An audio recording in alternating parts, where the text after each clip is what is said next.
ভিতরে ঢোকার স্বাদ থাকলেও সাধ্য নাই। তা সত্ত্বেও এই ভবনটার সামনে মাঝে মাঝে এসে সময় কাটে আর ভবনটার দিকে তাকিয়ে থেকে মনে মনে ভাবি যে কবে এই ভবনটার ভিতরে ঢুকতে পারবো। আসসালামু আলাইকুম সকলকে। পার্লামেন্ট ভবনের সামনে থেকে রাতের বেলা সত্যিই খুব অসাধারণ লাগে এই পার্লামেন্ট ভবনটি। কেন জানি মাঝে মাঝে খুব ইচ্ছে করে যে কবে এই ভবনটার ভিতর ঢুকতে পারবো। এই ভবনটার ভিতর ঢোকার কি আমাদের কোনো অধিকার নাই কিংবা আমাদের কোনো স্বপ্ন নাই? যাই হোক, মাঝে মাঝে স্বপ্ন দেখতে ভালোই লাগে, তাই মাঝে মাঝে এটার সামনে বেড়াতে আসি আর সেই স্বপ্নটাকেই ধীরে ধীরে বুনি।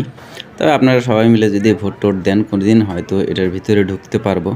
আর ভোট না দিলেও যদি পিয়নের চাকরি কিংবা ঝাড়ুদারের চাকরি করে হলেও ভিতরে ঢুকা যায়, তারপরেও মনটা শান্তিতে থাকবে যে না, ঝাড়ু দিতে দিতে হলেও পার্লামেন্ট ভবনের ভিতরে ঢুকছি।